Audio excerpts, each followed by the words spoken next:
All right.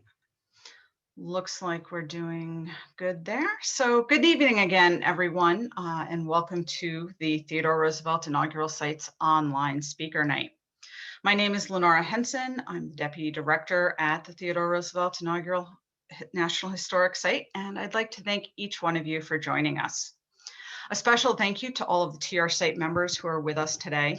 Your support is always appreciated, but even more so in the context of the pandemic and all of the uncertainty that comes along with it.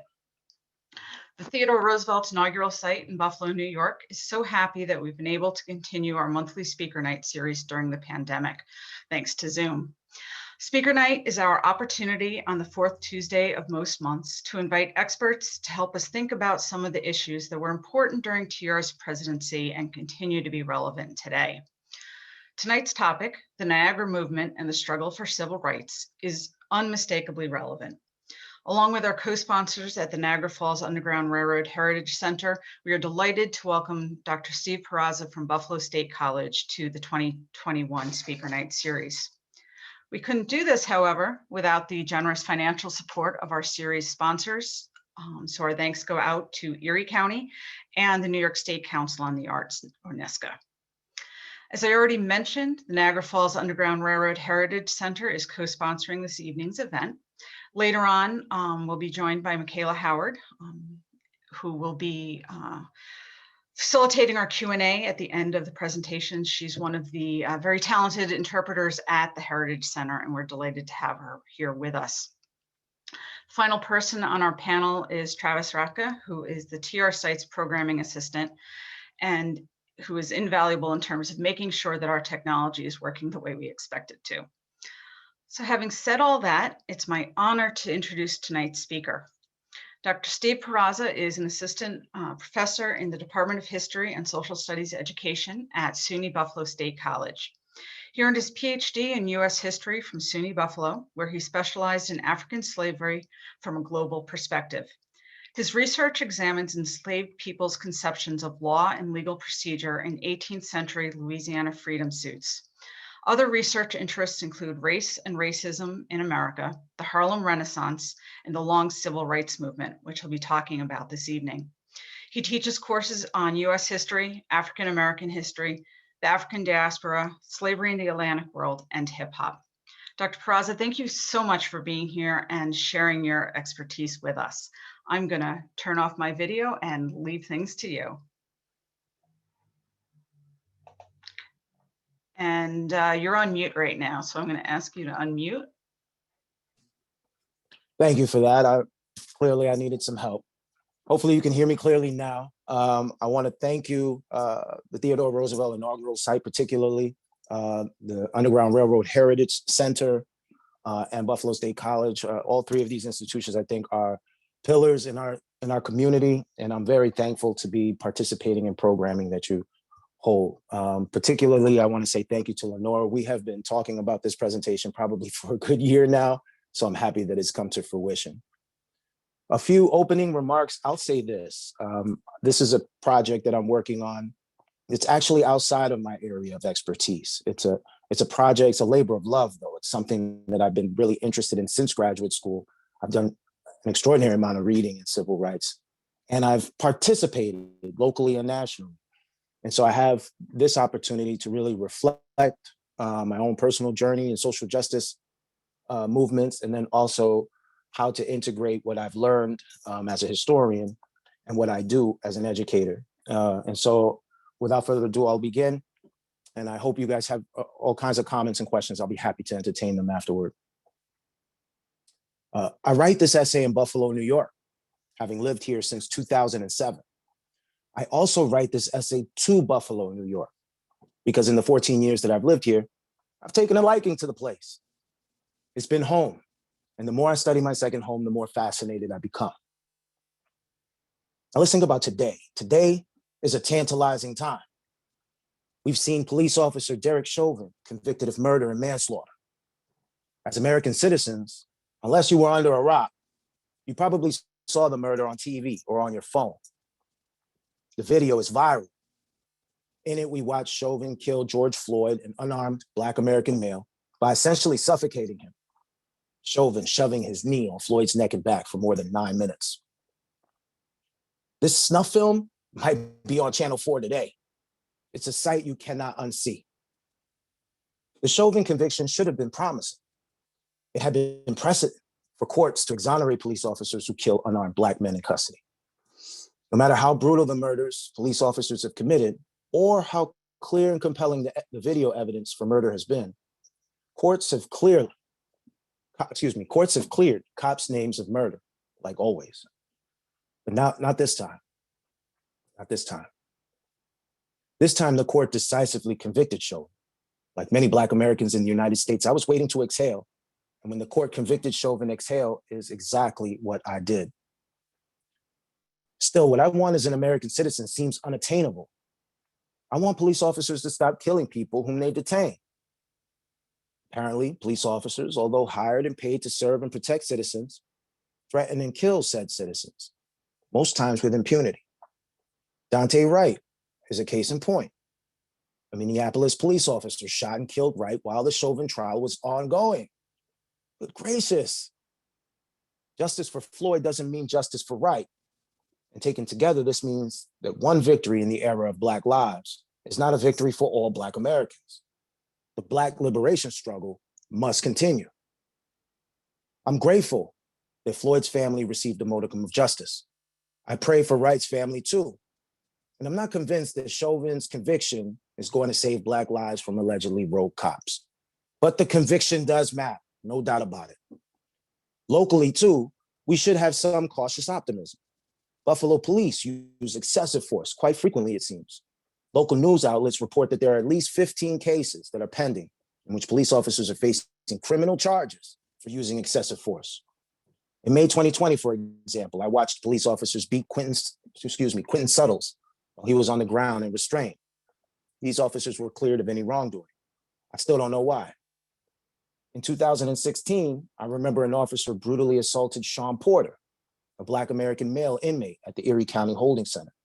In this case, the assailant, a cell block attendant, was convicted for depriving Porter of his rights and then sentenced to 18 months in federal prison. Porter's family received compensation too in a civil suit. This seems more promising, I think. The story that captures my excitement the most, however, is that of Cariel Horn. Horn is a Black American woman and formerly a member of the Buffalo Police Department. In 2006, Horn was fired because she and a colleague traded blows during an arrest. Horn and her colleagues were arresting a Black American male. Though the perpetrator was detained, the white American police officer put the Black man in a chokehold. Horn attacked the officer so that the perpetrator wouldn't suffocate. In the cases that followed, the white American officer was cleared of all charges. Horn, however, was fired for an allegedly, quote, unjustifiable, end quote, use of excessive force against a fellow officer. Adding insult to injury, Horn was fired 1 year before her 20th on the force. After 20 years, officers are entitled to a pension. Horn was thus denied her job and her pension for serving and protecting a citizen who was being brutally choked by an officer. Because of these miscarriages of justice, Horn continued to sue the city of Buffalo and the police department for her pension. On Tuesday, April 13 this year, the state of New York legal system overturned rulings that sanctioned her firing. The court also granted Horn her back pay, benefits, and her pension. In the ruling, Justice Dennis E. Ward stated, quote, the legal system can, at the very least, be a mechanism to help justice prevail, even if belatedly, end quote. I agree, better late than never. Why am I starting here? For me, the answer is simple. If we want to know what the Niagara Movement's impact was on the civil rights movement, we need to determine what civil rights means to us now. Right now, Black liberation means protection from police. One might describe police killings as state-sanctioned terrorism. More on that later.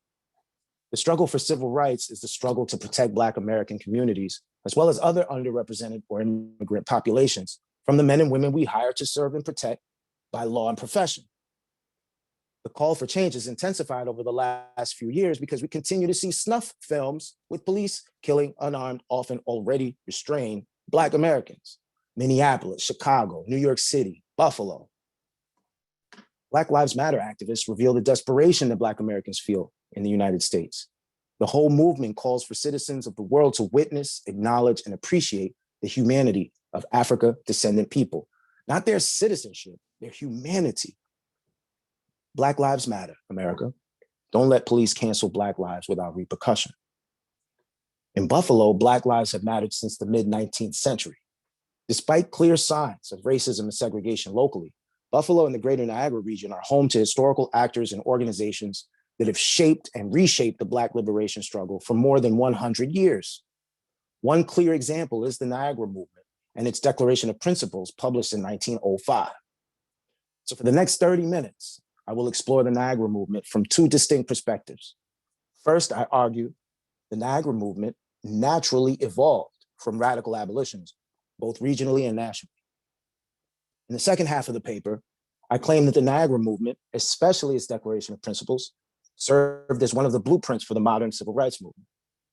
In short, if we want to understand the legacy of the Niagara Movement and the greater Niagara region and the Black liberation struggle, we need to investigate the movement as both the pinnacle of abolitionism and the foundation of modern civil rights. The Niagara Movement is a Janus-faced political event, one that suggests that the greater Niagara region impacted and was impacted by national movements toward Black liberation. What I'm saying here is the greater Niagara region needs to be highlighted as one of the hubs of both abolitionism and the civil rights movement. And it's through this bridge of the Niagara Movement starting in 1905. In my concluding section, I'll reflect on what I call the new nadir, a new low point in race relations that we're experiencing currently.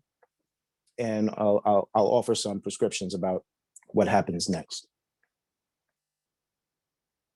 As an historian of slavery, I would like nothing more than to turn this talk into an exploration of slavery and its legacy in the United States. But this story about the Niagara Movement really begins after emancipation. Between 1905 and 1910, William Edward Burghardt Du Bois, W.B. Du Bois, and his allies, both Black and white Americans, organized the Niagara Movement. The Niagara Movement lasted for 5 years. In this movement, Du Bois and others called for full political, civil, and social rights for African Americans. Du Bois was a leading African American intellectual of the late 19th and early 20th century. And it's really his work that left the biggest imprint on the Niagara Movement.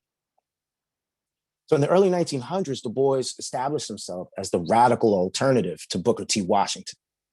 Whereas Washington implored Black Americans to tolerate racism and Jim Crow for the sake of employment and economic advancement, Du Bois demanded full citizenship for Black Americans and called for political protest if any civil rights were denied. This spirit of protest infused all the political vision of the Niagara Movement. It was in the summer of 1905 that Du Bois and 29 African-American allies met clandestinely in Fort Erie, Ontario, near Niagara Falls. Here, they established the Niagara Movement organization. Among the activists were Black Americans, white Americans, educators, clergymen, businessmen, and journalists. And over the next 5 years, they established an organization that would have 30 branches and in various localities, legislative victories. Still, this group was very short-lived because of organizational weakness, lack of funds, and an absence of permanent staff and headquarters. So this is an organization that has incredible power. It's organizing a number of different groups, power brokers in their communities, but they don't have a base. They don't have consistent funding. This is really a pilot program for what would become the NAACP. Perhaps the greatest contribution of the Niagara Movement was its Declaration of Principles, published after the first conference. This declaration included statements on several issues, among them progress, civil liberty, economic opportunity, education, courts, public opinion, health, employers and labor unions, protests, et cetera, et cetera. I'm going to talk about a few in the context of this argument. Now, Du Bois's radicalism communicated clearly in certain principles. For example, the Niagara Movement would protest because, quote, we refuse to allow the impression to remain that the Negro American assents to inferiority is submissive under oppression and apologetic before insults. Through helplessness, we may submit, but the voice of protest of 10 million Americans must cease to assail the ears of their fellows, so long as America It must never cease to assail the ears of their fellows so long as America is unjust. So here we're starting to see the beginnings of a social justice protest rhetoric, right? We are going to protest. We refuse to allow the impression to remain that Negro Americans assent to inferiority. In another more radical example, Du Bois framed political agitation of, quote, of the grievances we list. We do not hesitate to complain and to complain loudly and insistently. To ignore, overlook, or apologize for these wrongs is to prove ourselves unworthy of freedom. Persistent manly agitation is the way to liberty.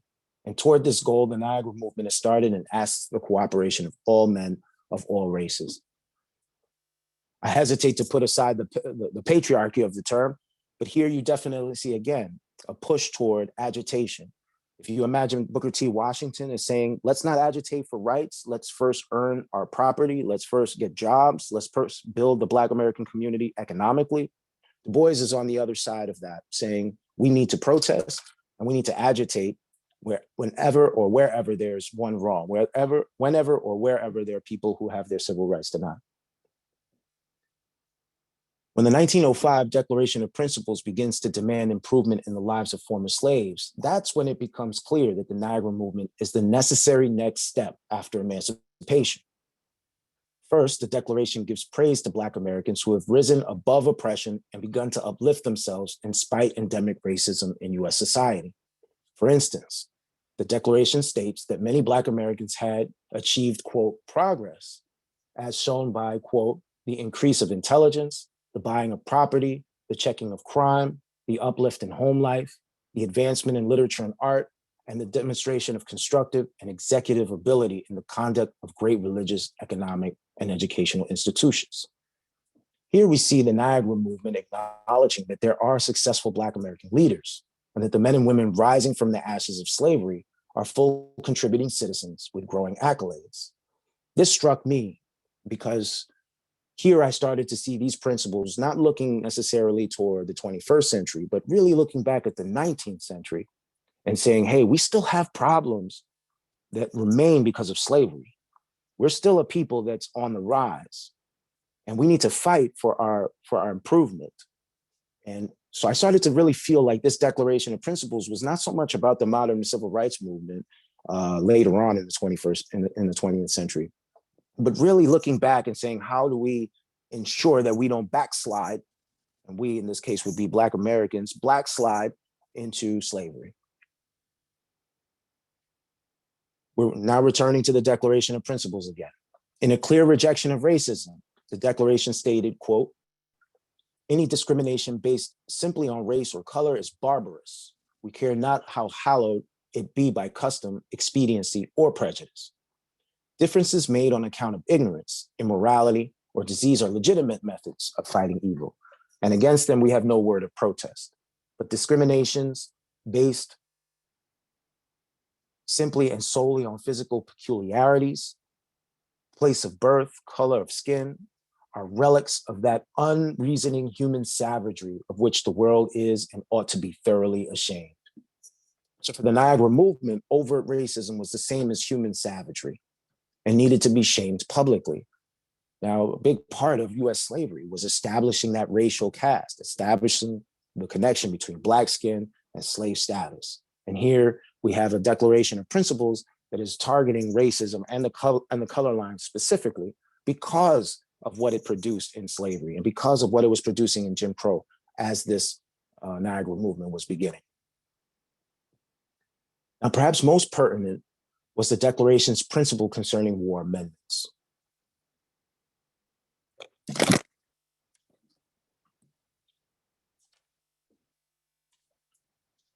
Now, this is what, in the Declaration of Principles, this is what they wrote about the war amendments. We urge upon Congress the enactment of appropriate legislation for securing the proper enforcement of those articles of freedom, the 13th, 14th, and 15th Amendments of the Constitution of the United States. Now, this is where I see the Niagara Movement as an outgrowth of abolitionism, not a precursor to the Civil Rights Movement. Indeed, the Niagara Movement wanted to prove Black Americans, quote, worthy of freedom, end quote. And to do so meant ensuring that the Civil War amendments that ended slavery, the 13th Amendment, that established US citizenship for residents born in the US, the 14th Amendment, and that abandoned racial restrictions on male suffrage, the 15th Amendment. These Civil War amendments needed to be honored in all cases. Later in the document, the Niagara Movement called for help.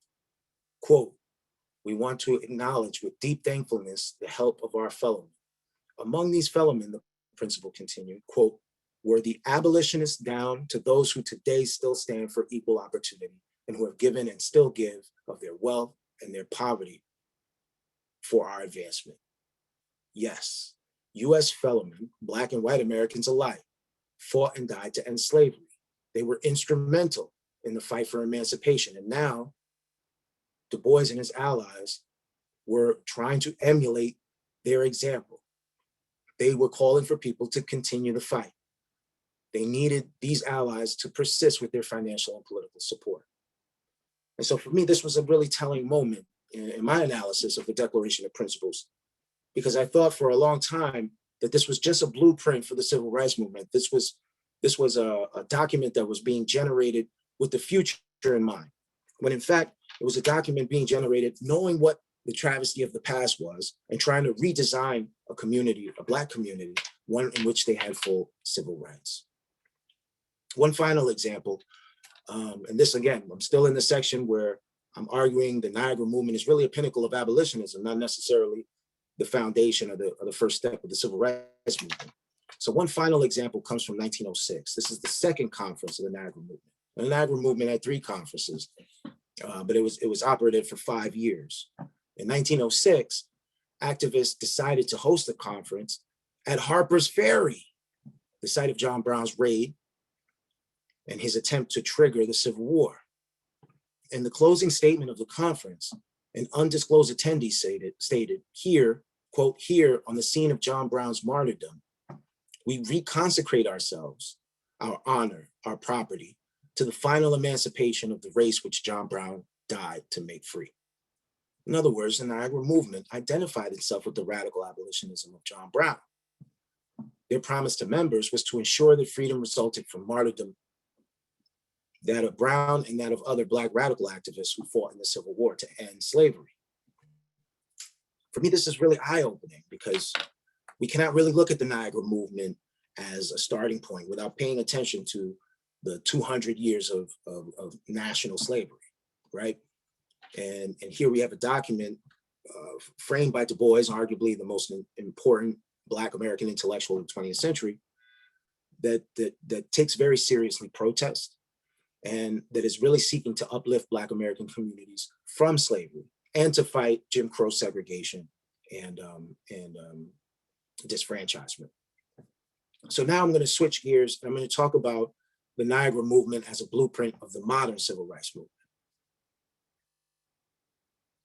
The case for the Niagara Movement being a precursor to the modern civil rights movement is equally convincing. Again, the Declaration of Principles showcases many of the values that historians have come to associate with civil rights struggle. Now, the modern civil rights movement lasted between 1954 and 1968. We can debate those years for sure. I would love to, in fact. But this is what historians generally say. The movement also combined political, legal, and popular protests to dismantle Jim Crow segregation and to secure civil and political equality for African Americans.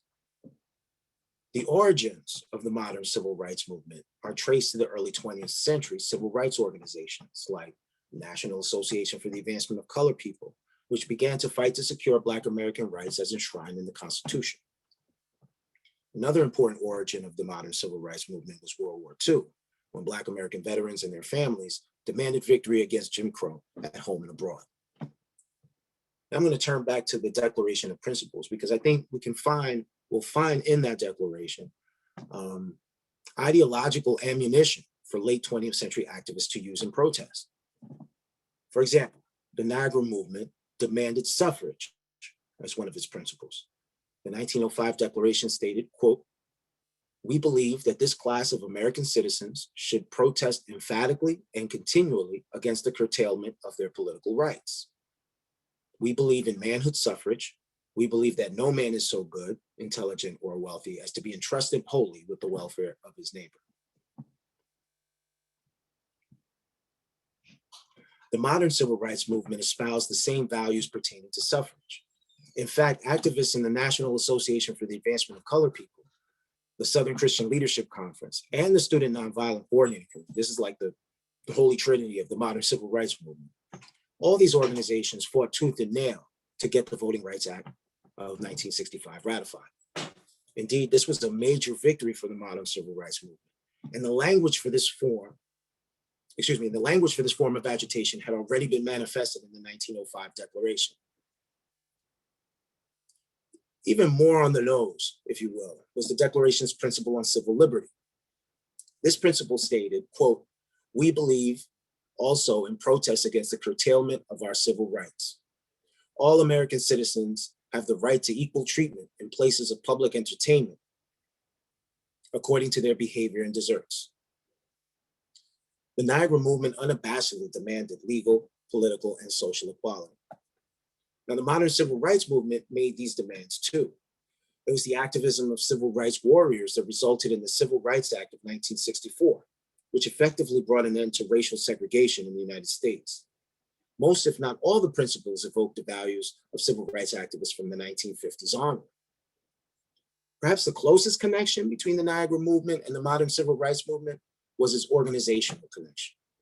The Niagara Movement is widely viewed as an ideological and political forefather of the interracial NAACP, the National Association for the Advancement of Colored People, which was founded in 1909. The National Association for the Advancement of Colored People is an interracial American organization created to work for the abolition of segregation and discrimination in housing, education, employment, voting, and transportation, to oppose racism and to ensure African Americans their constitutional rights. It should be noted that the NAACP successfully litigated against racial segregation in public education. The Brown v. Board of Ed decision in 1954 abolished the, quote, "separate but equal" doctrine. It took the work of NAACP attorneys, driven by the same principles that galvanized the Niagara Movement, to discredit the Plessy decision and abolish segregation in public education. So here I'm going to switch gears, and I'm going to start talking about the new nadir. And the new nadir is a concept that I'm developing currently that suggests that we are currently in a low point of race relations.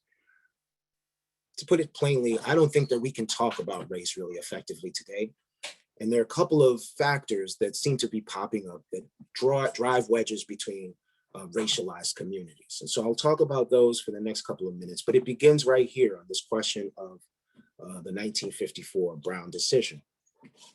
And I think it offers us some interesting avenues to talk about later on when we have questions and answers. It is here where I would like to look more closely at what we are facing today. So in 1954, US race relations continued to languish nationwide, even as resistance to racism was on the rise. It was that year that a Black American historian, Rayford Logan, published The Negro in American Life and Thought, which some have labeled the overall framework for understanding post-Reconstruction era in the United States. Between 1877 and 1918, the United States experienced, quote unquote, the nadir in race relations, a low point when the United States betrayed Black Americans with false promises of liberty and equality. The South, Logan wrote, sought to have the Constitution interpreted, federal laws repealed or rendered innocuous, and Northern public opinion made amenable to the end that Negroes should become what were later called second-class citizens. So for Rayford Logan, this period between 1877 and 1918 was the low point in African-American history, precisely because the United States government, in spite of passing the Civil War amendments, had relegated Black Americans to second-class citizenship and was even sanctioning segregation nationwide. Meanwhile, Black and white American racial justice advocates had just won the first major battle in the nation's social revolution of the period. In the Brown v. Board of Education, Topeka decision, the US Supreme Court ruled against racial segregation in public schools, overturning Plessy v. Ferguson and the separate but equal doctrine that sanctioned Jim Crow nationally. the US appeared to be rectifying its wrongs in 1954, and Logan noted that in his study. Quote, "The Negro in the United States has achieved today the highest status in its history." Logan explained further, "More American people than ever before are participating in movements to encourage, consolidate, and accelerate his progress." Indeed, the civil rights movement, inaugurated by the 1954 decision, galvanized by the 1955 Montgomery bus boycott, dismantling segregation in Alabama's public transportation system, and encapsulated in the Civil Rights Act of the 1964 and Voting Rights Act of 1965. All of these turned segregation and restrictions on voting rights of Black Americans into violations of the federal law. I mean, this is a major period of winning, right? This is supposed to lift the United States out of the nadir. One might imagine readers of Logan's book sensing some relief that the betrayal of Black Americans had not continued in full force. But today, Logan's cautious optimism seems naive at best. He talked about the American Creed. Logan wrote, "American Creed was dormant at the end of the century, but it was not dead and buried." Today, the American Creed rings hollow because de facto segregation, legal disfranchisement, and racial terrorism continue to affect Black American communities nationwide. Despite the successes of the civil rights movement, race relations have hit a new low. Not even the 2008 presidential election, when Black and white voters joined forces to elect Barack Obama as the first Black American president in the US. Not even that election brought economic and political relief to Black Americans or Black American communities. In fact, President Obama's administration helped expand the wealth gap between Black elites and the Black middle and working classes by bailing out financial institutions like banks and stock markets, but not the people that these institutions exploited. Perhaps worse, his regime failed to address the systemic racism of the prison industrial complex and seemed unwilling to condemn murderous police officers who killed unarmed Black Americans, seemingly without provocation. If Black Americans had reached their highest status in 1954, as Logan asserted, then they were stuck in a cycle of decline, not unlike that which Logan described at the end of the 19th century. We are living in a new nadir, a new low point in race relations, when US society seems to be questioning the value of Black American life while progressively limiting Black Americans' access to the American franchise. Since the late 1960s, the legal and political status of Black Americans has been on the decline. Racial inequalities have persisted not only in the economy, but also in law enforcement. This toxic blend of poverty and prison has mischaracterized Black citizens as visibly lawless, one legal scholar said, and therefore subject to aggressive policing and at times extrajudicial killing. Felony convictions have also served to restrict Black American participation in state and national elections. Black American communities are thus in economic and political crisis. They are victims of what legal scholar Michelle Alexander calls a racial caste system that discriminates and disfranchises Black Americans in ways not unlike previous systems of oppression like slavery and Jim Crow. Despite its similarities to old racist regimes, the new nadir has three distinct characteristics. First is the persistence of extrajudicial killings, especially at the hands of state institutions. These include police killings for which officers have received no penalty, as well as murders committed by white vigilantes who fatally attack Black Americans for passing through their neighborhoods.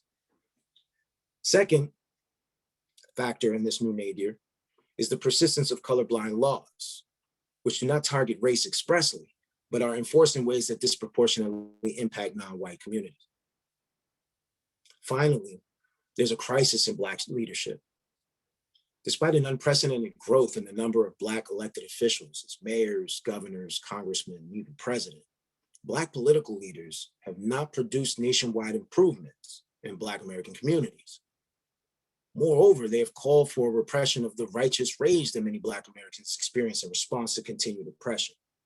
As a result, many Black Americans have begun to distrust US politics, again, I guess, as a means to effect social change, especially as their communities remain riddled by high rates of poverty and incarceration.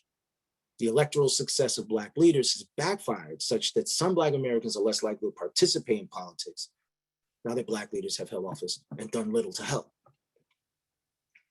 So from this declining faith in Black American political leadership has arisen an international movement born of Black American indignation over dehumanization by state and municipal authorities.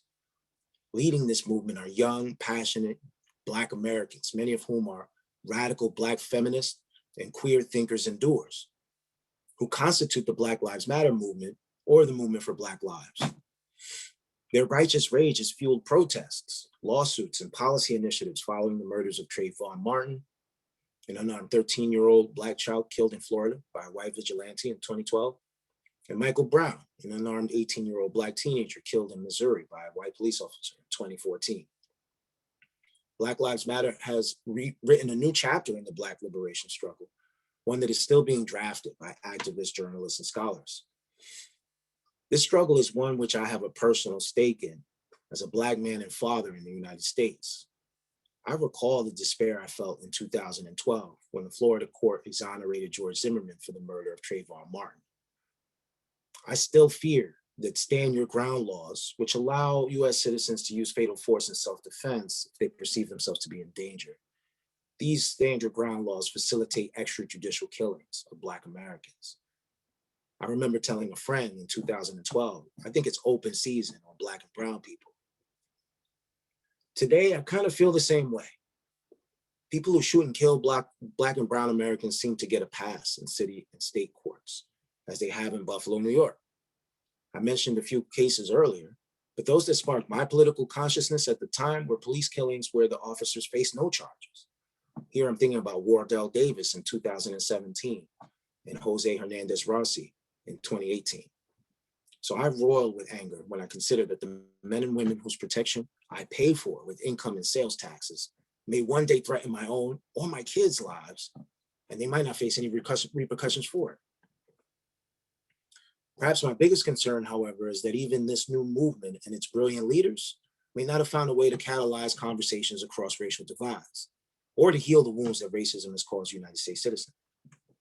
The Black Lives Matter movement is an important first step toward lifting the nation from the new nadir, but these deep divisions remain as distinct racial, ethnic, and sexual identities pursue social transformation, often in ways that compete against one another's interests.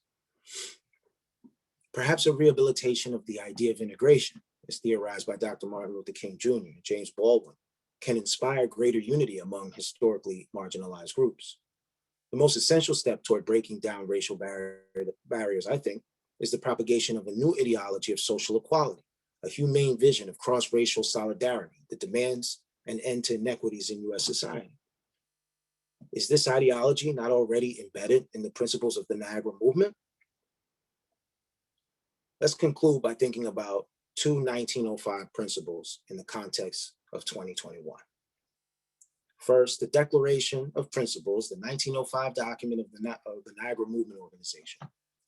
This document called for a fair criminal justice system. Quote, "We demand upright judges in courts, juries selected without discrimination on account of color, and the same measure of punishment and the same efforts at reformation for Blacks as for white offenders." In the context of the Chauvin conviction, I would argue that 116 years later, we are starting to make some headway in this direction.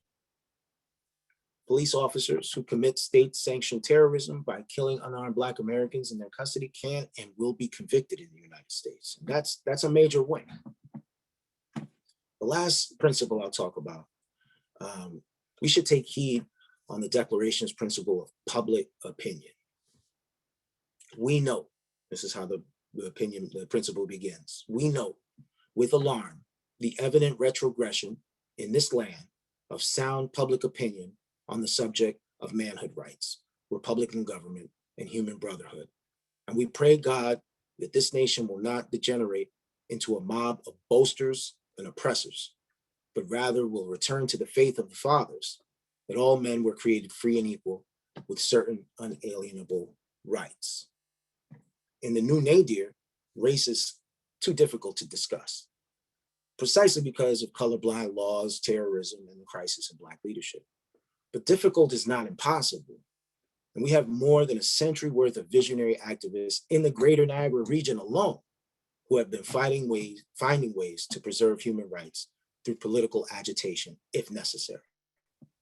The Niagara Movement and the struggle for civil rights only matter insofar as these historical examples help us make changes in the present. And I think that's something historians forget, as well as people who love history. History is a product of the present, and it's always going to be shaped by how the present is being experienced by the author. And so for us to understand the Niagara Movement in the context of civil rights, we have to take into account what is happening now, because that is how the Niagara Movement is going to be researched. The questions that we ask of the Niagara Movement are going to come from right now. Right now, the open question is, will Black Americans be protected and served by police? The Niagara Movement is a pivotal moment in African-American history because it shows the linkages among abolitionism, civil rights, and Black Lives Matter. And this historical bridge may in some way be the crane we need to lift social justice out the pit of this new nadir. Thank you.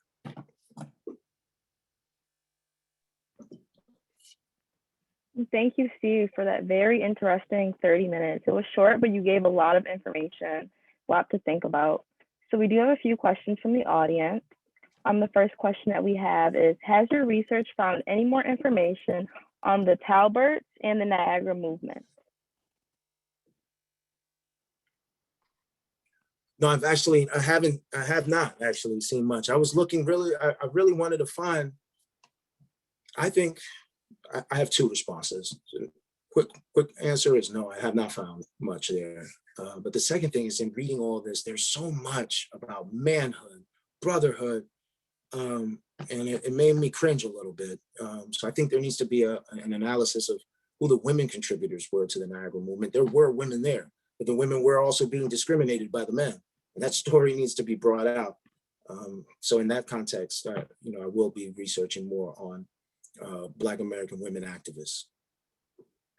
Okay, thank you. So a question that we have, another one is, so this is the month that the MLB honors Jackie Robinson because the Black pro players were segregated by Jim Crow before the early 1900 conferences.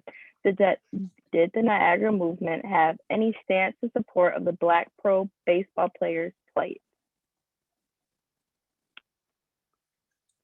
The pro baseball players' plight? Yeah, Jackie I didn't quite Robinson. hear you. I'm having a hard time hearing you right now. Yes, I can repeat that for you. So the question was, yes, this is the month that the MLB annually honors Jackie Robinson because the Black pro players were segregated by Jim Crow before the early 1900 conferences. Did the Niagara Movement have any stance in support of the Black pro baseball players' plight?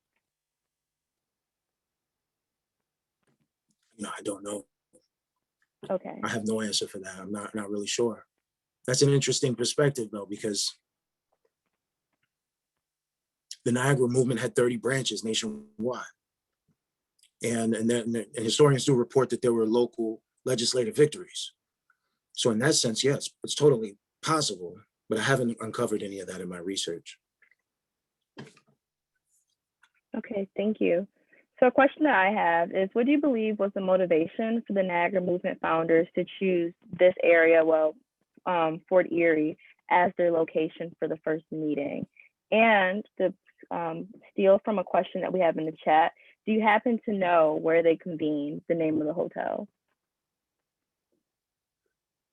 Wow, these are great questions. You guys are showing my lack of understanding fully. No, I don't know where they stayed. My guess, I'm speculating, they chose this place because this was the end terminus, right, for a lot of the Underground Railroad. I mentioned this to you, Michaela, before the show, that what I really wanted to do was focus on abolitionism, because I think there's a long tradition of Western New York being active as radical abolitionists, being hubs on the Underground Railroad. And because of that, a lot of the organizing that was happening by fugitive slaves, by free Blacks, was happening in places like this, in Rochester. And so it's kind of a natural progression for those individuals to then seek a place here in this region to start to decide or determine for Black American communities what is going to be citizenship. How is citizenship going to be preserved and protected? So it makes perfect sense to me, actually, that they would select this area. And I think that's something that the greater Niagara region has to be proud of, and there's a ton more research to be done to really anchor in time and space where these activists stayed, what these activists were trying to do, how they helped their families and their communities. I think there's a ton of research that still has to happen. It's going to happen in these individual counties. It's not the kind of, it's not a national story yet, but once that story starts to, we'll start to see, I think there's an opportunity to write an African-American history of protest that just focuses on the greater Niagara region, linking radical abolitionism, Niagara movement, and then the civil rights movement. And if there are any graduate students out there who want to do that, I'll gladly help them out. I'm interested in a book like that coming out. Okay, thank you. A question that we have is, why did the Niagara movement dissolve? What caused the ending of the Niagara movement? Historians are saying historians really emphasize that there was a lack of headquarters and staff, but most of these organizations died because of lack of funding.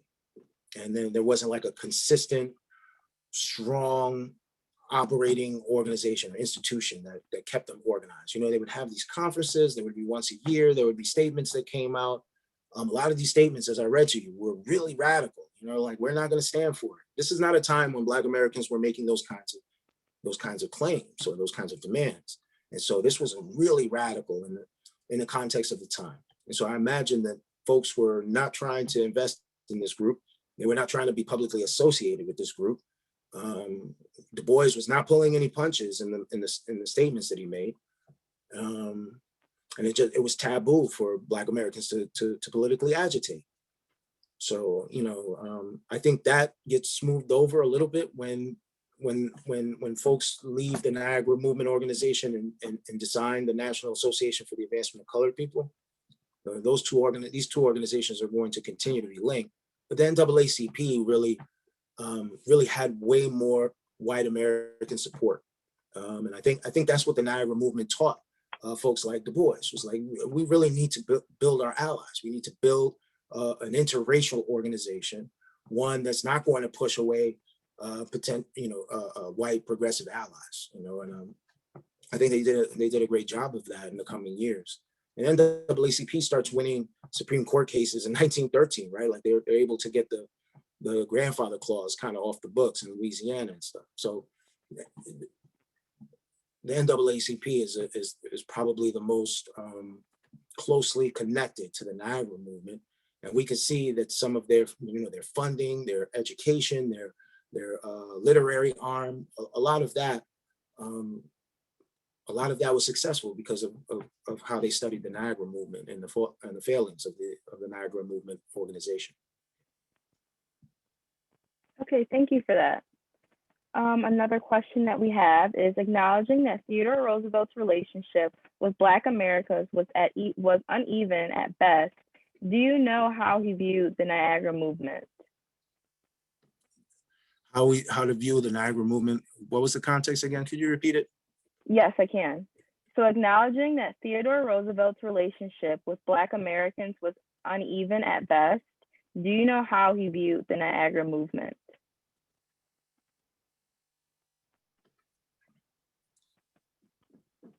Roosevelt? Yes. Are we asking a question about Theodore Roosevelt? Okay. Yes.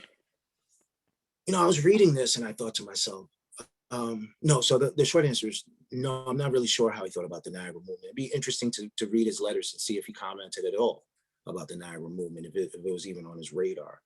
I was thinking though that Theodore Roosevelt had these grades, probably the wrong word, but these essays on manhood, right? And the way to become a man for Roosevelt was to go west and to pacify the West, right? And then go fight wars elsewhere, create colonies for the United States. The nation had to be manly. And a lot of the document of the Declaration of Principles, they all have that same kind of language in there. So in some ways, the connection I would make between Theodore Roosevelt and the Niagara movement was this focus on manliness, and manliness being connected to fighting.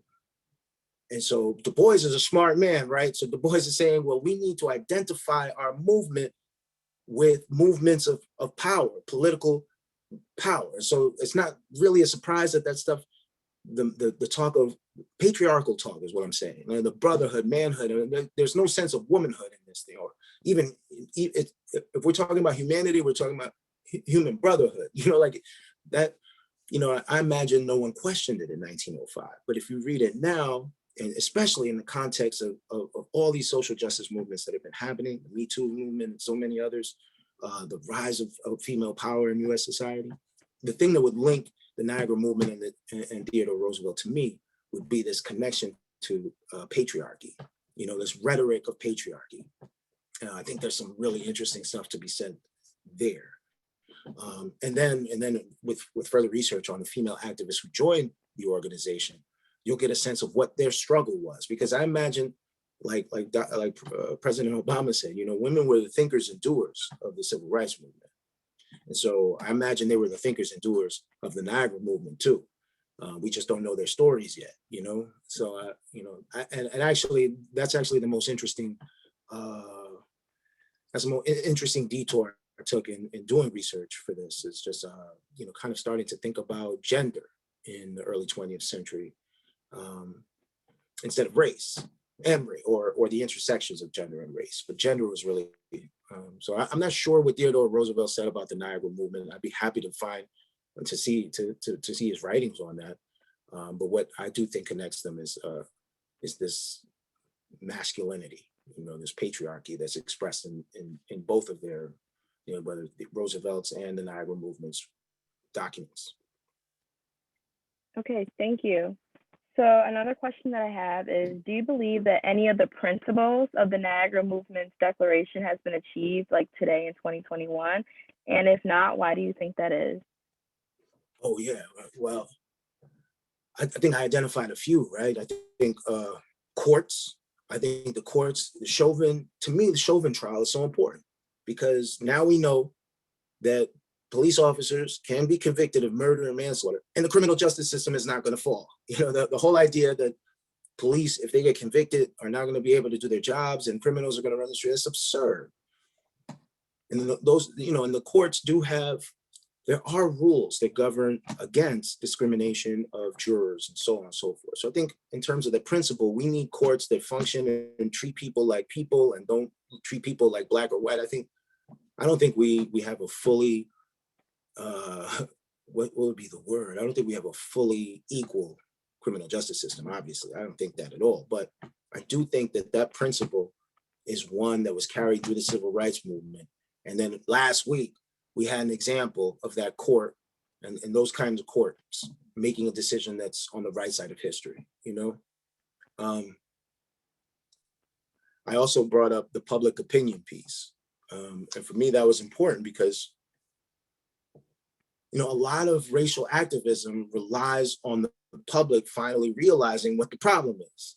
And if you think about Black Lives Matter activists, that's probably the most powerful affirmation in the 21st century, right?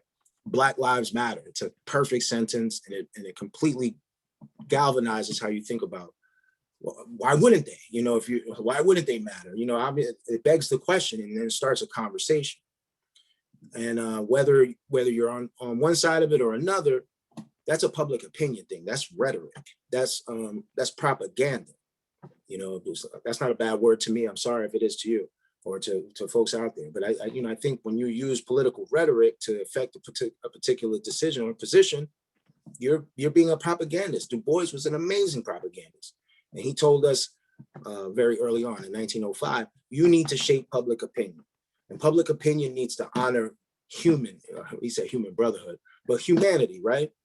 Humanity. And I think we see that. The BLM activists, in the next 50 years, when we start reflecting on what Black Lives Matter activists did, we'll realize that they've kind of transformed social justice movements, in part because of social media, but then also because of what they're actually saying in their rhetoric. And their rhetoric is not just, I've criticized their rhetoric in the past, only because I think that, unfortunately, I just don't think race is going to be effectively used to challenge racism. But if it's going to happen, it would be these Black Lives Matter activists, because they've taken on the fights of so many other people.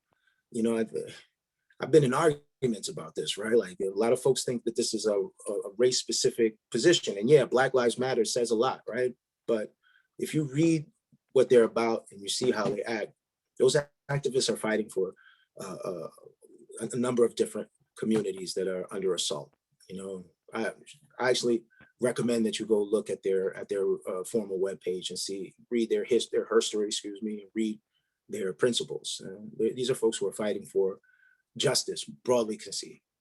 So the principles, 1905, they have comments on courts and public opinion that I think today are absolutely essential. I don't know if they've fully been achieved, but they certainly, you certainly see advancement in those areas right now. Okay, thank you. So I actually have one last question. So you mentioned that we are in a new nadir period. What do you think led to that, and how would we get out of this period?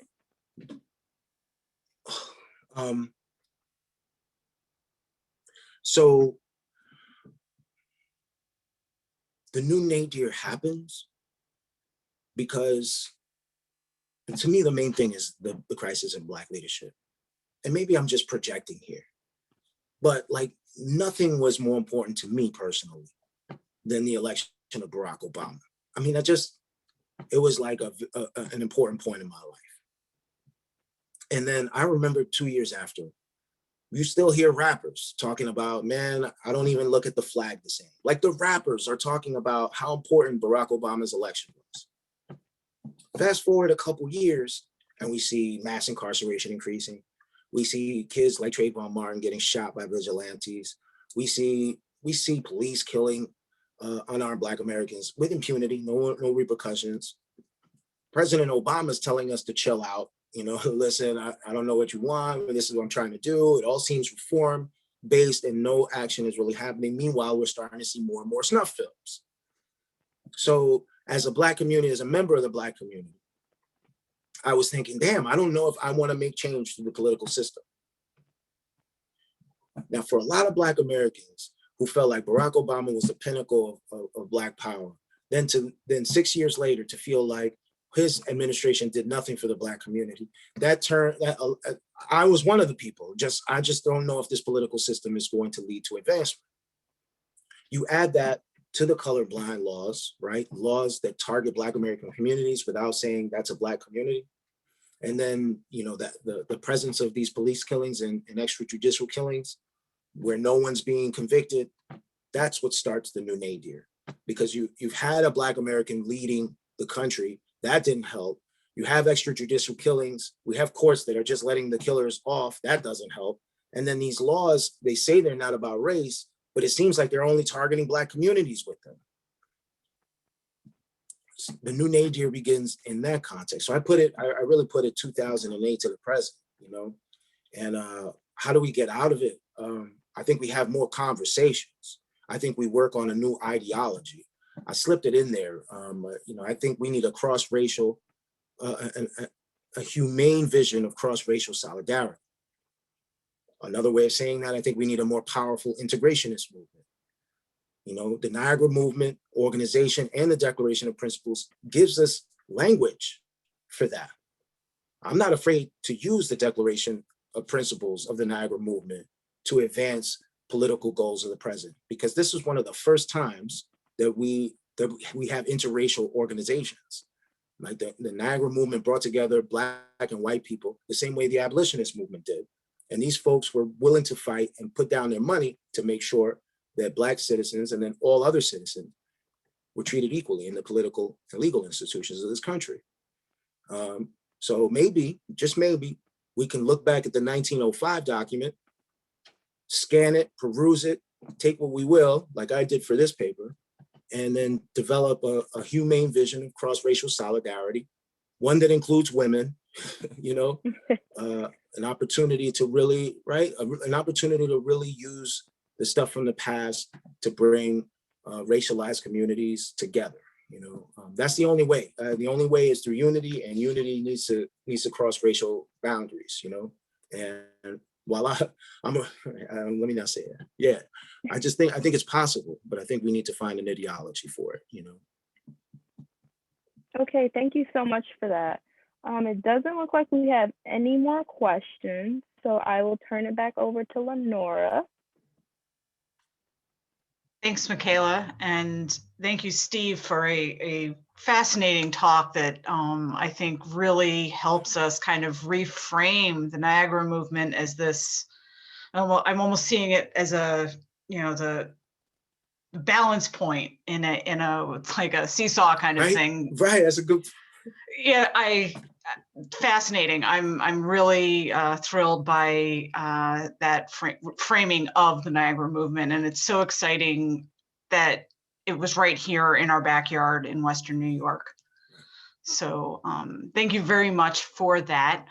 We're going to wrap up here in just a couple minutes, but I do want to, for our folks out in the audience, to mention our next speaker night, which will also be online on Tuesday, May 25th.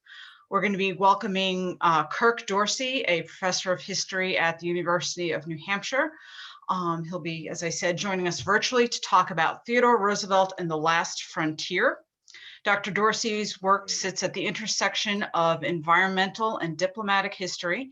He's written a fascinating and I might add eminently readable book about conservation diplomacy in the progressive era. So let's just say folks are not going to want to miss that talk. I'm going to put the link where people can reserve their spot for that talk in the chat. If you missed that, just check out our website. But thank you again, Steve, for being with us this evening. Thank you to our audience for being here. We are just thrilled to be able to do this kind of thing. So thank you. This is fantastic. Thank you so much.